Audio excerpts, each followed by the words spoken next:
Hey y'all, welcome back. Episode 361 of the Late Night Vision Show. We are glad to be here. Thank you for joining us this week and every week. As you know, we do a brand new episode every Thursday, and we're talking about everything from night vision to thermal, any type of hunting you can do at night. We're talking about it here.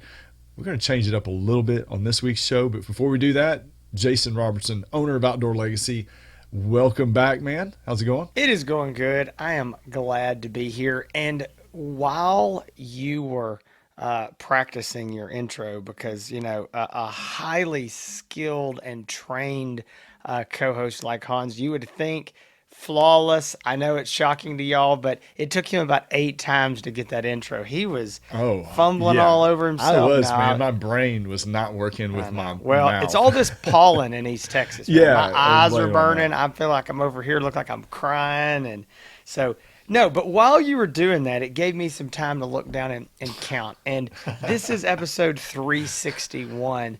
And for the last 8 episodes, we have done a review. We have had 8 thermal scope reviews or thermal optic reviews. I think they've all been scopes in a row. And then before that, everything was Yeah. dedicated to SHOT Show.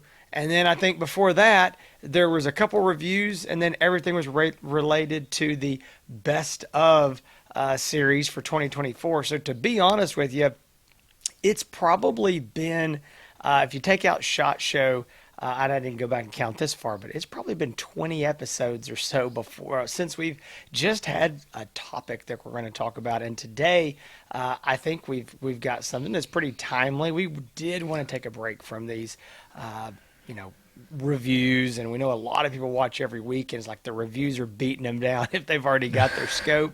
And so we're going to talk about some current events, some current politics here in the U.S. The political climate has absolutely changed since January, so we're going to get into some of that real quick before we do.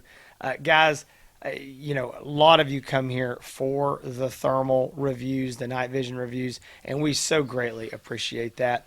And if you want to support this channel, if you want to support Hans and I, there's only one way to do it. Yes, we like it when you like the videos, when you Hmm. comment, when you subscribe, but that puts $0 in our pocket. This show is not monetized. We don't get a nickel from any sort of advertising, from any manufacturers, anything like that.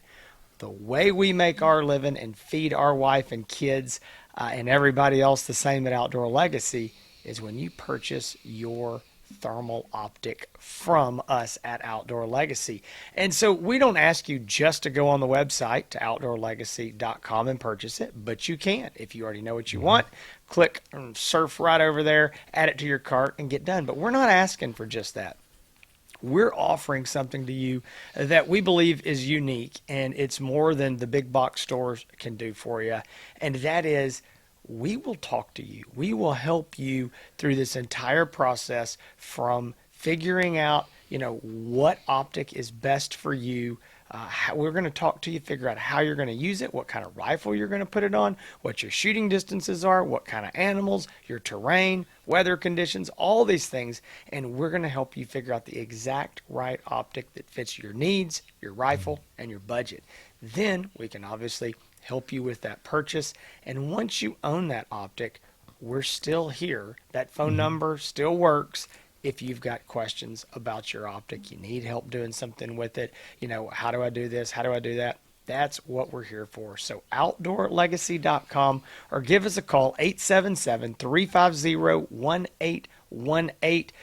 All thermal optics, night vision optics, anything that we have in stock. If you order it on before noon Texas time, Central Time, we will ship it the same business day out of our warehouse up in Dallas, Fort Worth. So, Hans, Hmm.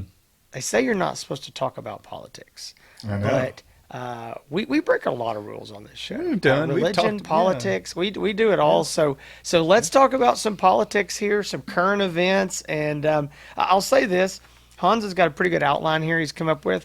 I see that there's a question mark at the end of every one of these Yes. sentences, and there's a lot of sentences. I'm just going to tell you, Hans may have all the Love answers. I don't have the answers. So there may be a lot of talking, not a lot of answers here, but There's a lot of. I think these are a lot of rhetorical questions. What do you think? rhetorical. Yeah. Okay, well, good. Then I won't feel the need to, Yeah. to come up with a Well, thank you definitive for- answer. Thank you for helping get the show back on track with your Yeah. calm and steady direction there. Going back to the uniqueness of what we do here, where you can watch the shows and actually call and talk to us about it. So that's what people I think appreciate. It's like I can watch y'all, I can watch your reviews, and if I'm ready to buy a scope, or if I want to buy a scope and I have questions and I'm considering buying from Outdoor Legacy, I can pick up the phone and actually talk to Hans or talk to Jason. I mean, it is unique in that, and it's 100% true. So we thank you for your business. Now, yes, we have, we've talked about, not very often because we do a lot of scope talk, but we've talked about politics in the past, very infrequently, but we've talked about, Jason, other administrations that's come in. If you're watching this right now, this is towards the end of March 2025. Donald Trump was elected a few months ago and in office since the end of January, I would say. I think is when January 21st, I think is when he came in office officially. But we've talked about, the NFA on the show before, suppressor. We've had suppressor talk. We've talked about when the NFA and ATF, when they were doing the brace ban. We did a show. I think we did a whole show on Which something. went away without a peep. That was that came in like a roaring freight train, and it went away like a church mouse. It was wild. And with so many, and we can get to, I think that's part of the thing on this, but with so many people in limbo of people that if you don't know what we're talking about, there was a brace ban. The ATF, how long ago? A few years ago, basically said these braces that people are putting on these short barrel rifles, or basically a rifle under 16 inches. People were putting braces on them and calling them pistols. So what the ATF did, they just basically wrote a rule and said no longer can you use these types of braces.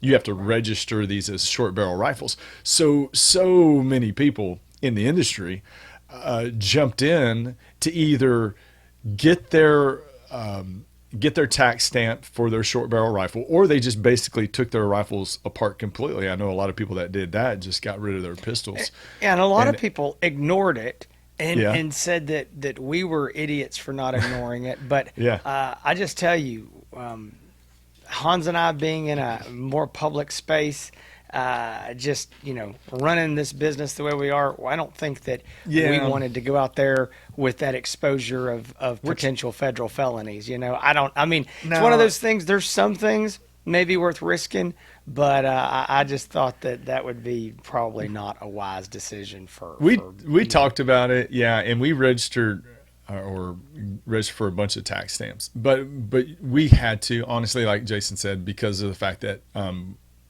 always driving with a rifle in my truck. We're going places. People do know what we do, so we get a little bit more. I don't want to say heat, but we got a lot more people watching us than I think than the average person, and that's okay. But we did that. But you submitted for some and just never heard back, and they were just kind of stuck there. Never. I got a couple. I don't know. It was a mess. But anyway, so what we want to talk about. Donald Trump is now in office, and Jason, before this show started, we were talking about business and pendulums. As far as the pendulum will go in one way, it's going to swing back the opposite way just as much. And we're talking, with politics, you think about the last administration, how far the pendulum was in one direction, so far to the left, and now. The country, it decidedly was tired of that direction. And so now we have Donald Trump in office. Now, one of the big issues for this community, and when I say community, the hunting industry, is how much negative, I want to say publicity, negative heat, just bureaucratic regulation that the hunting industry was put under the last administration, and really under any administration that leans Democrat or is strongly Democrat. Now with Donald Trump in office, though, Jason, do you anticipate, because it's only been a few months, and maybe we can revisit this in a year and two, but do you anticipate, since the political winds have changed, that some of this bureaucratic, just aggressive actions towards hunters, do you think that that's going to loosen up some, more than it's been here in the last 4 years? What do Well, you I see? think that you said this word 4 or 5 times, and you said hunters. No, you said hunters. Oh, okay. And I want to say hunters, correct, but shooters. I mean, because Shooters, I think it's yeah, really gun industry. It's, I mean, yeah, it it could go is. for a It's, lot you of said. things. I mean, I know what you mean, and I wanted to clear that up for some people. It's not specifically about Mm-hmm. hunters being harassed. I think it's gun owners, people who enjoy shooting and or I think, hunting. yeah, but I think hunters get it worse. They do. Than just your average, guy that's going out Hunters on get a it bench worse and for sure from, I would say, antis and the left. Maybe, I mean, yeah, we have to put up with Anti-hunters, the anti-guns. bureaucracy of Yeah. of the DNRs in your state, and that's kind of a state level deal. And don't get me started on them either. But maybe, never mind. So. To go back and answer the question, I love them all. So that's no. my Well, position. we've on got a state rep game in wardens. Texas. I love them. DNR. we have a I state mean, rep in Texas who's proposed a bill to abolish Texas Parks and Wildlife. So, Oh, really? Okay. really, I didn't know that. but with that said, that's not going to happen. But Yeah. with all this, I don't want to skip way ahead on here. But Yeah. you do, and again, it's your last. I think one of your notes on here is talking about the new head of the FBI and the ATF. So I don't want to go all the way down to there, but I will say, I think that this climate is becoming much friendlier for gun owners. Let's just say gun owners. Now, does that mean that we still won't be harassed by anti-hunters and anti-gun extremists on the left? Whether that be, online or, are they going to try to do things politically? Yeah, I think online especially we still will be. But I think right now, again, I want to be clear. Everything Hans and I are talking about, we don't believe that Donald Trump, as a president, ushered in a utopia. Everything is going to be great. Everything's going to be fixed just the way we want it, and it's always going to be this way. Hans is talking about pendulum swinging, and I think that's exactly what we're talking about. There will be things that go right, and I'm not going to say too far, okay, but they'll go right, and maybe not as far as I want them to. But I think it will eventually come back somewhere to the center, and then we may go left again. But I think as administrations change, as congressional control changes, those things will move. But I would just say this: your question was kind of how's this political wind going to change? I think we've got 4 years of favorable winds. I think we've got for sure. A couple years of very favorable winds with the congressional control that the Republicans have. So I'm pretty optimistic about some of the things that will get done. So we do have, I think, a very big ally in the ear of Donald Trump in the name of his son. Donald Trump Jr., Jason, is a big time hunter, advocate for the hunting community. Goes to, you see pictures of him at all the hunting conventions. I think he was at SHOT Show and NRA. So we do have a very big supporter, I think, that is right there with Donald Trump. Now, I think what people have flashbacks about and just like really gives people anxiety is when we had the ammo shortage, and that, that was, I think, what they said caused by COVID. But I think that the government helps create this I don't know what I'm trying to say, just this shortage of ammo by some of the things and practices they do. They're not, they're trying to create this just make it more difficult for gun ownership. You've got state laws. A lot of this is directed by state laws and regulations. I know that some of the blue states, it's still very difficult to do so. But I do think, as far as, talking about the hunting community and the 2A community, with who we have in office right now, and it seems like some of the directors and stuff that he's put in place, it does seem like, I don't know if everything is just going to fold, and all these barriers that the Democrats put up for gun ownership and hunting rights, I don't know if those are just going to crash and fall. But maybe, I think my idea is that they're going to be so focused on stopping other things that maybe us hunters and shooters get to kind of just slide under the radar for a little bit while the leftists are out there. While the leftists are out there trying to fight other battles. But, I also want to direct this towards something else, and something that you and I fight quite a bit because of the fact that we're creating content, and, the negative PR that the hunting and shooting, and I'm going to change it and say hunting and shooting community, has received, specifically as it pertains to social media and social media restrictions. And some of the things on my notes, Jason, I'm going to combine here because I think they kind of overlap a little bit. But let's talk about, first of all, where we've come and where we are as far as fighting the battle on social media and social media restrictions, and how that, at the end of the day, and we can end it up and round it out, talking about how that affects how our show is produced and some of the strategy there, and also, what effect it's had, even talking about, the Hans ETX YouTube channel, which kind of runs parallel to this channel, but has a little bit different content on that as well. But the negative PR that hunting and shooting community has gotten from social media over the past several years, and you see a heavy-handed, I would say, censorship or restriction on accounts like ours, compared to some of the accounts that you get on your phone now, Jason. We've talked about this.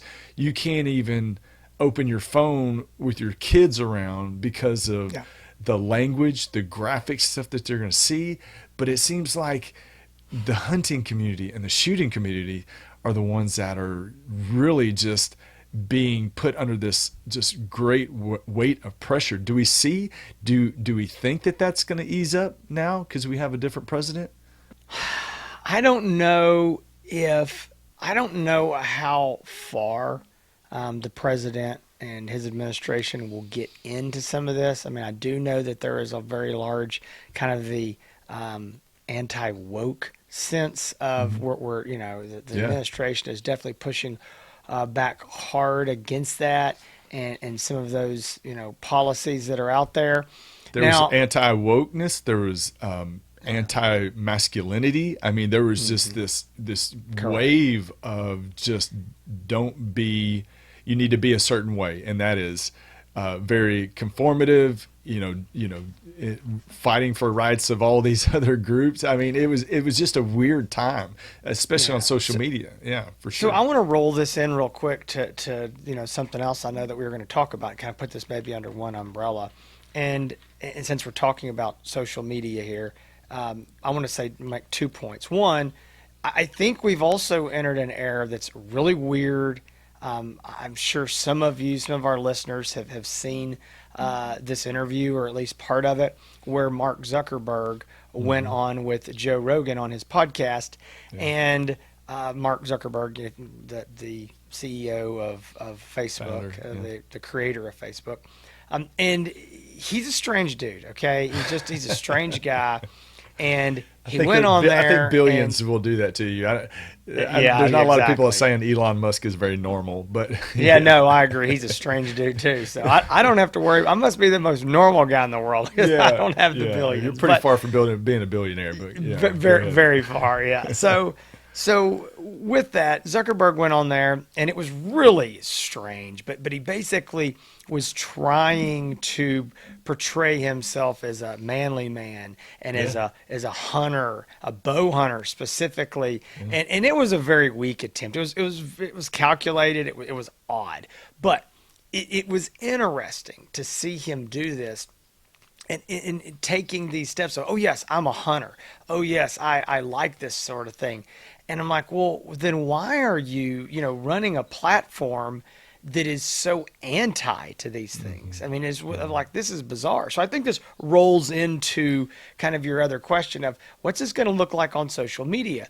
Yeah. I do feel like hopefully we're running into some friendlier times, but I want to this is my second point. I do want to be very clear on this. I am an extremely constitutional conservative person, so I do not want the federal government getting involved in Facebook or YouTube or anywhere else and telling them what they can and can't do. I want to make that point. Right, I do not want the Trump administration or any administration going to a private business and saying you can do this or you can't or change this policy.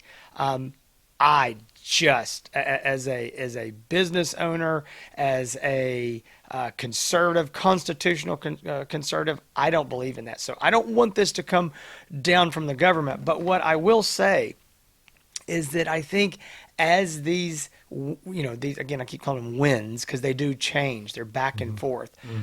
I think we see these great, big, publicly owned companies like Facebook. I think they whip around out there in the wind as well.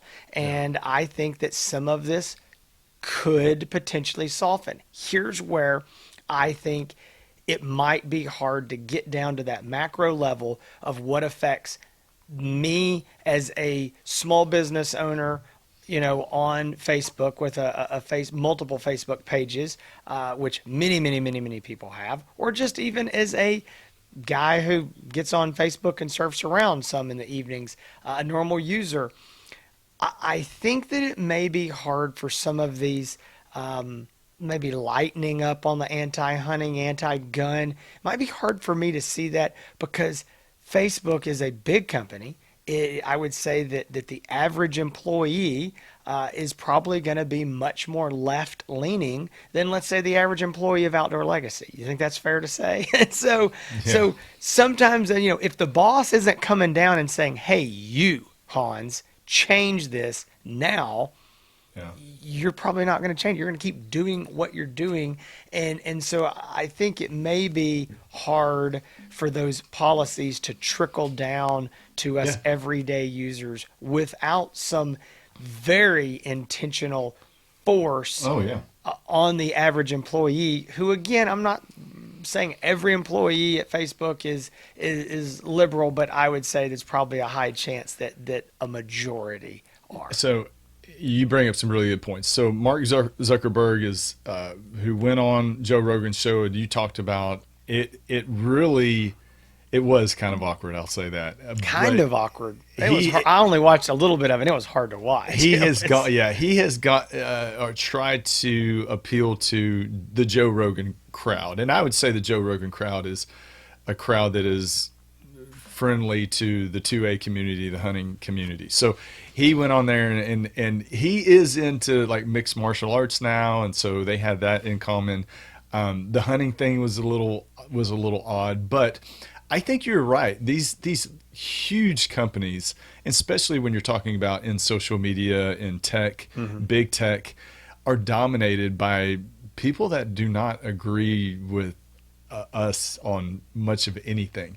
And even though he's the head of this company and maybe he's softening up on this, it's going to take, it would take so long to change the company culture to just be accepting of this. And you have, and what the left has demonstrated with the Donald Trump administration, if they still have people in power, they're going to fight against these changes.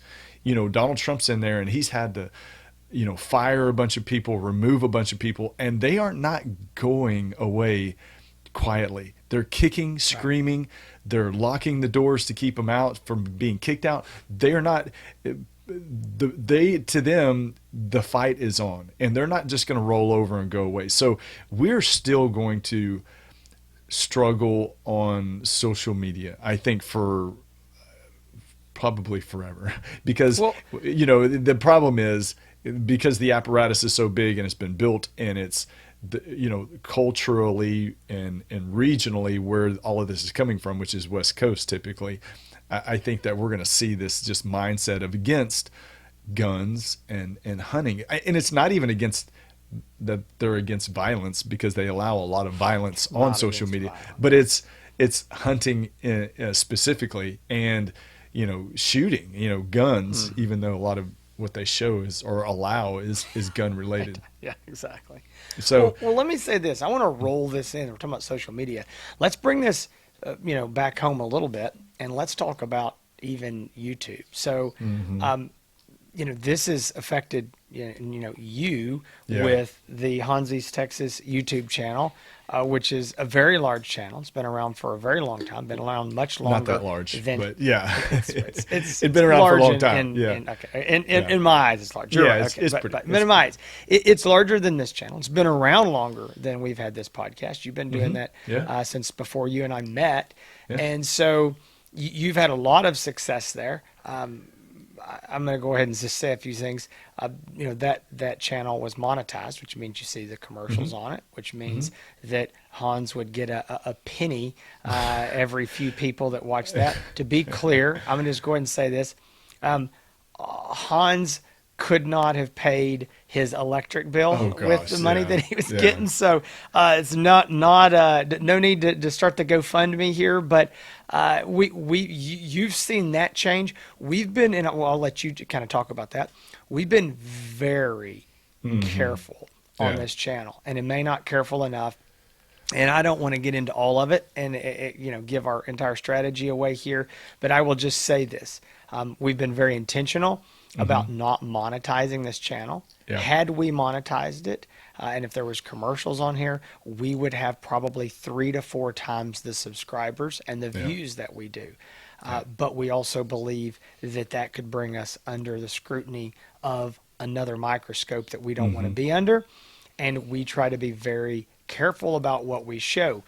We are not showing a lot of rifles. We're not showing hunting clips, hog kills, coyote kills, the blood, guts, and gore here. And you can say, well, you're just kowtowing down to the left. And I can say, no, I've got about 6 employees who have families that need to be fed, including my own. And we're going to try to skirt and play within this system the best we can, and still be able to get to our customer, which we hope is you that is listening out there, and play within the rules. I cannot personally, and we could don't get me wrong, we could get canned tomorrow. This show could be enough to get this channel banned. And if it is, then we've all got a problem. But Hans, what you've been doing the YouTube thing for a very, very long time. Again, maybe not a huge channel by the entire hunting and shooting not industry enough to support standards, the family, but it's respectable. So and it's been around for a long time. And we were doing over on that channel, we were doing scope reviews. I don't want to say before anybody else, because it's not true, but very early on in the world of night hunting, we're doing thermal and scope reviews over there. So YouTube, y'all, as you know, is huge. Everybody's going to YouTube for information. Whether you're trying to, I go to YouTube to fix my washing machine. It's a great tool. It's a great platform.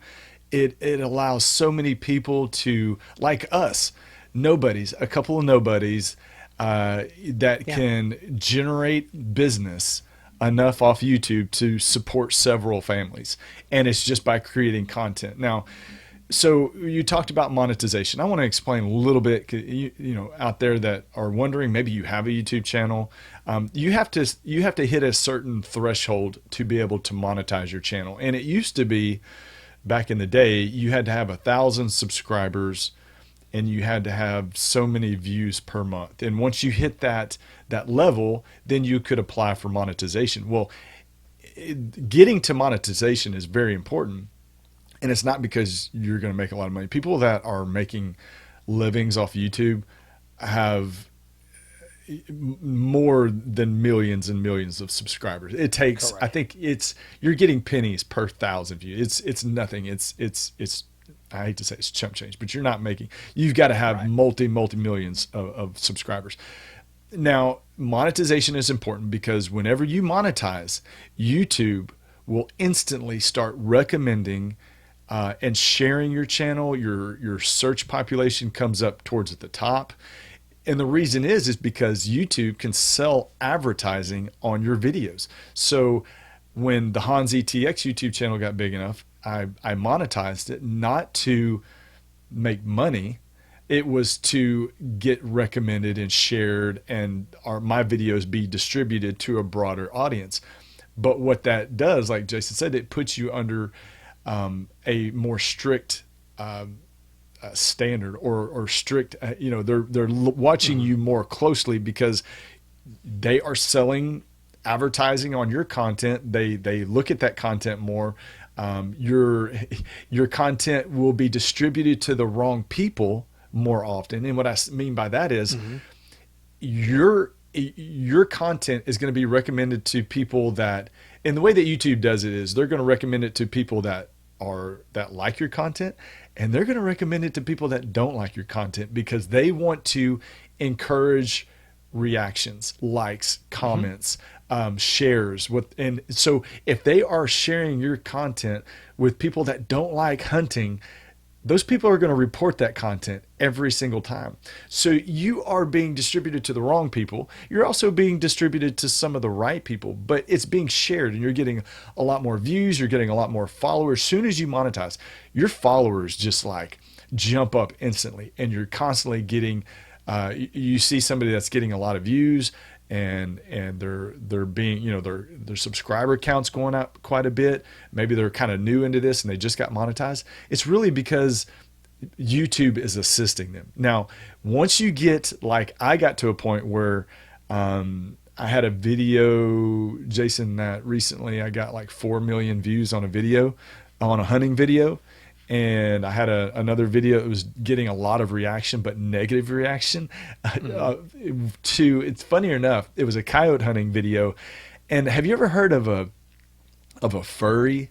Do you know what a furry is? I don't think that we should be discussing that here, Yeah. but yeah, go ahead. So, the best way I can explain it, because I didn't know what it was. A furry is somebody that identifies as an animal. And sometimes I like dress up as an animal. Well, strange. I had a bunch of these coyote furries that were commenting. I mean, thousands of these, like, I'm a coyote furry, and they envisioned like they were shot because, I don't know, it's so weird. Anyway, that video I'm sure got reported 1,000 times. I know, but anyway, so that is. Ultimately my channel got demonetized recently, and I told Jason, I was like, man, it got demonetized, which means it's not going to be shared. It's not going to be distributed. The money goes away, which was pennies. I could care less about the pennies that came every month, but it was the shares and suggested views that YouTube would provide. Now, going back to this show has never been monetized. And you and I, Jason, have discussed this time and time again over the last 8 years, or however long we've done it, 7, 8 years. And we've like, man, should we monetize? Should we monetize?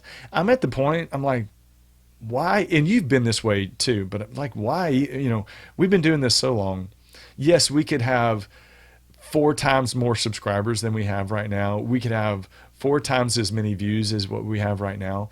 But we feel like with this show, we are locked into the core audience, the right demographic. I don't care if a video has 100,000 views if 80,000 of those views came from another country.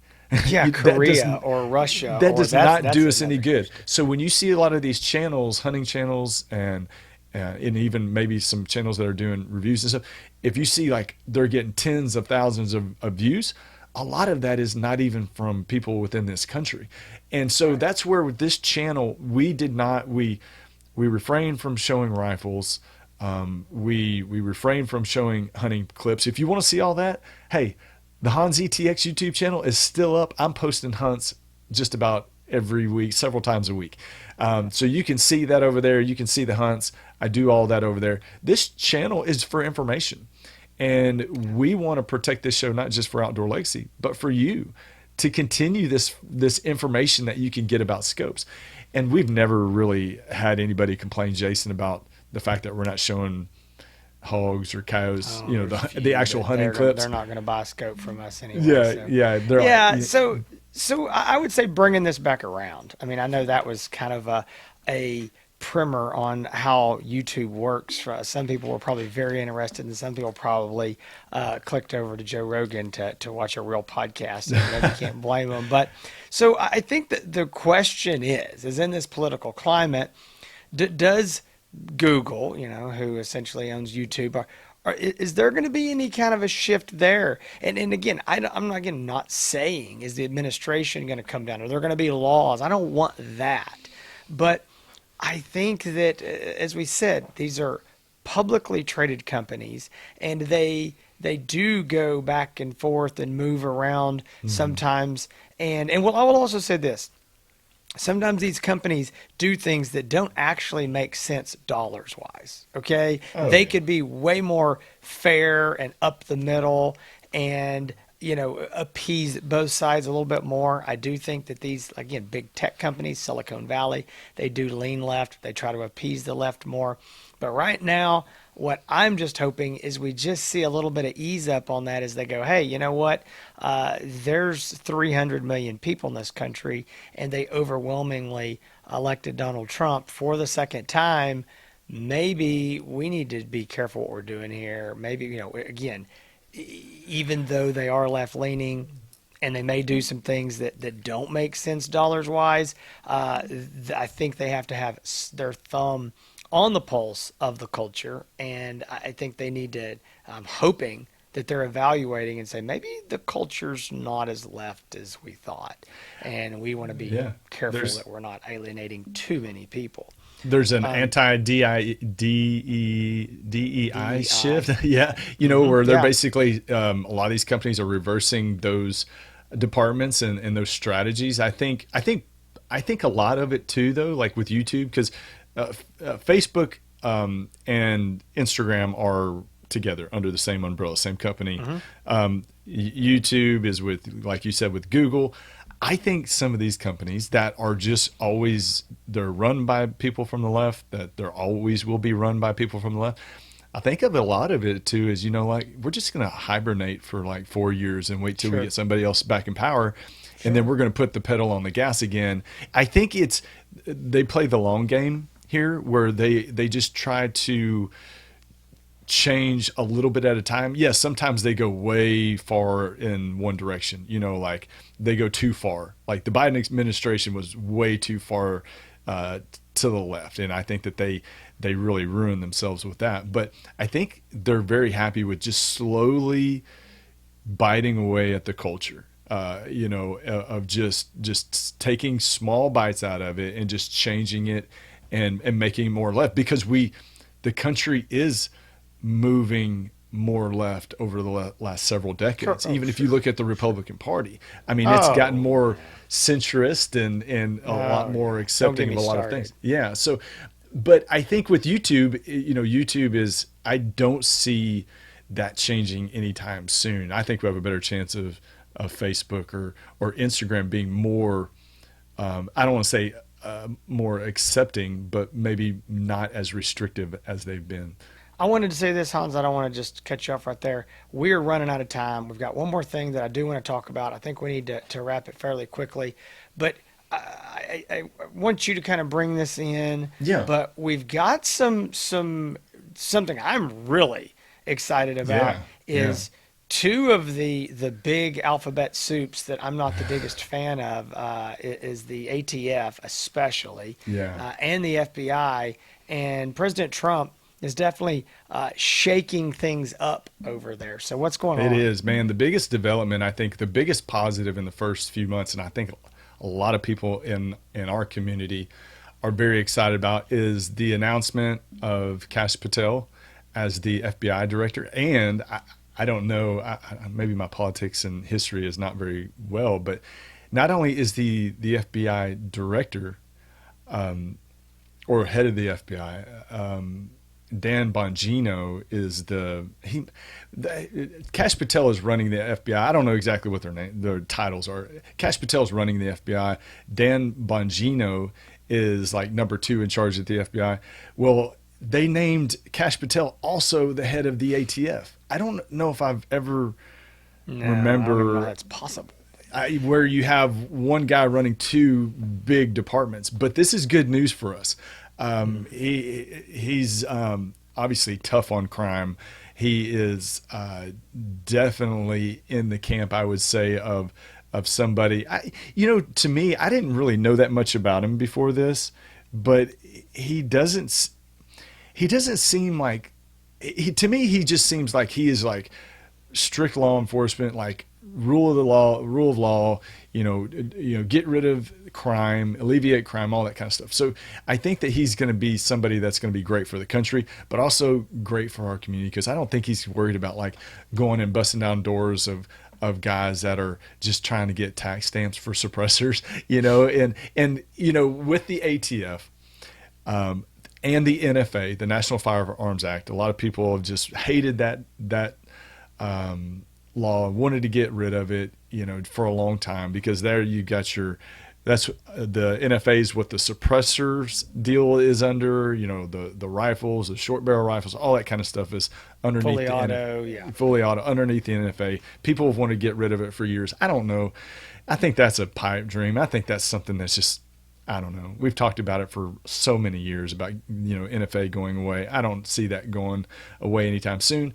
But what we have seen, and this happened before Donald Trump, but we have seen an easing up of suppressors.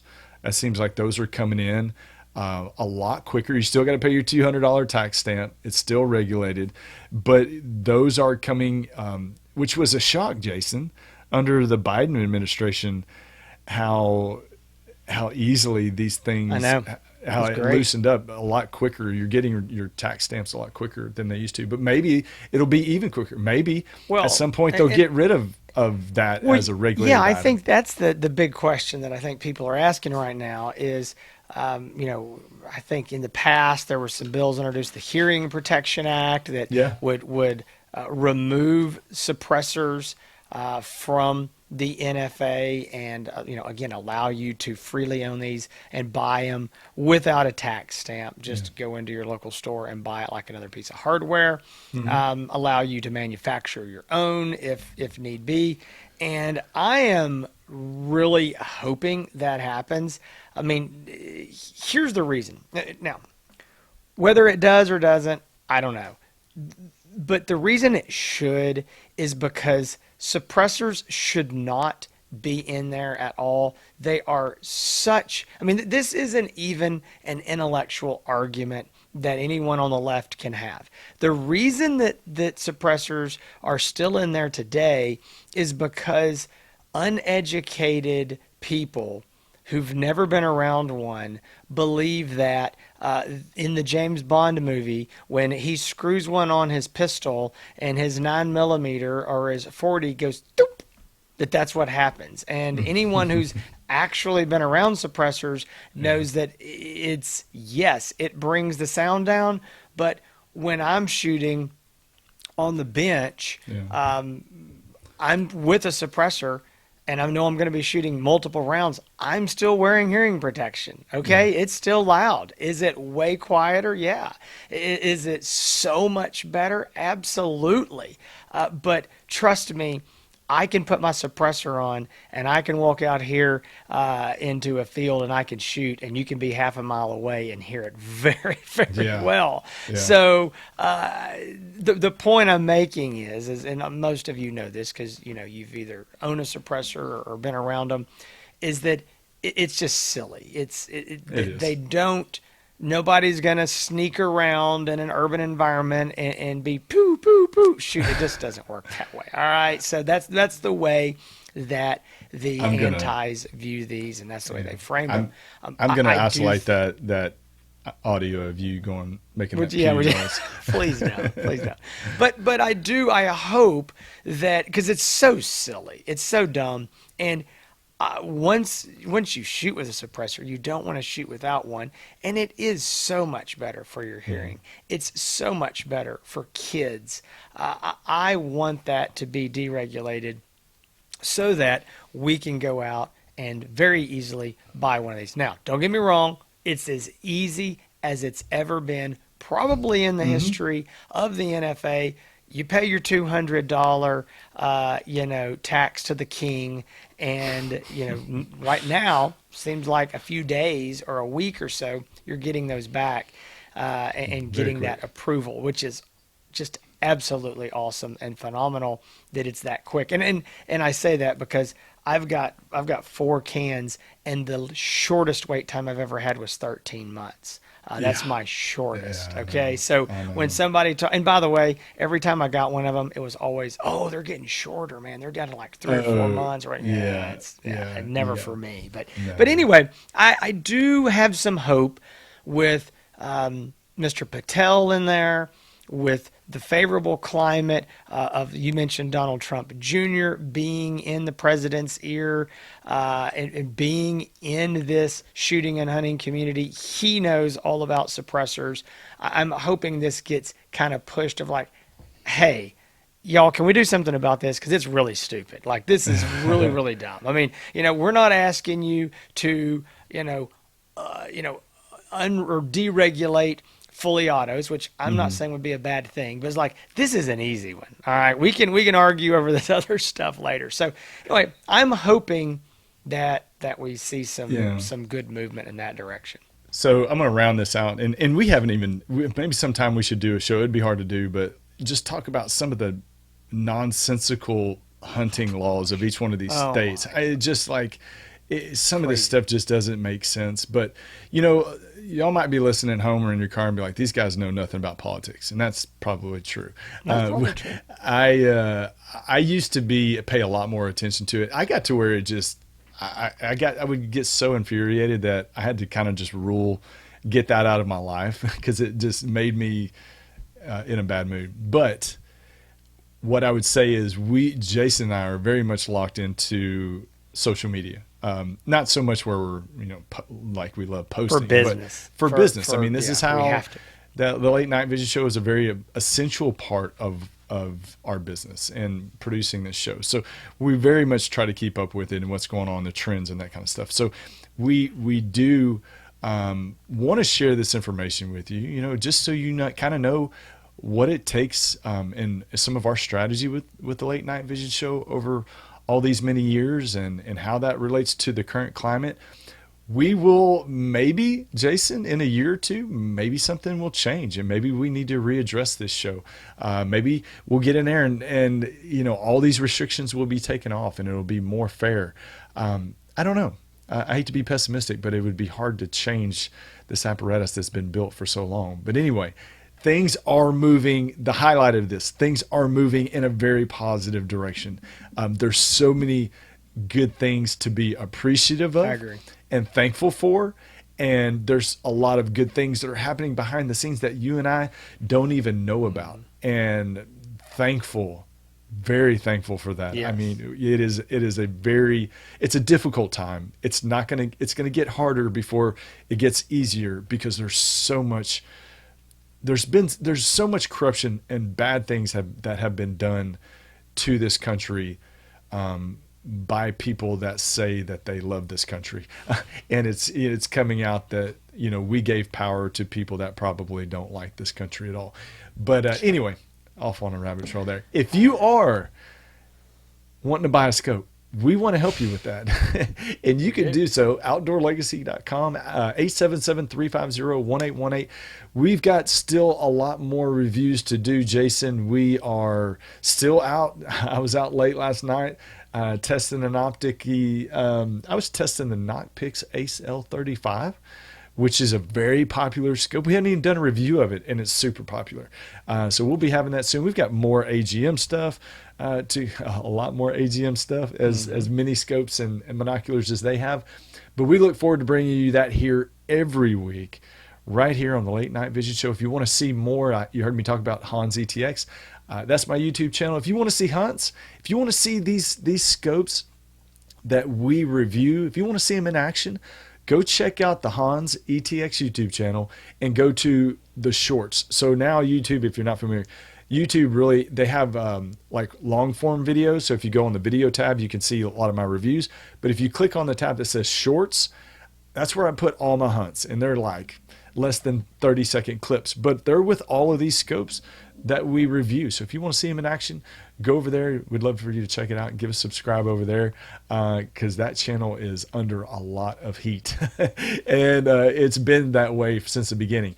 If you want to find out more about Outdoor Legacy, I gave you the website, the phone number. Also, you can find out on Facebook, on Instagram, and Jason, I think that's it. I think I hit all the points. All right, guys, listen, we got more reviews. As Hans said, we're still working on several optics, handhelds, binoculars, monoculars, a lot of stuff just out there trying to get footage of hogs and coyotes for these reviews. So stick around. We also are, when we get nearer and nearer to the end of these, we've definitely got the bulk of the optic reviews done. We're going to have a lot more topic shows. So if there's something y'all want us to talk about, you want to hear about, questions, let us know in the comments. But good Lord willing, we will be back here next Thursday again. We hope to see you then. Between now and then, y'all stay safe.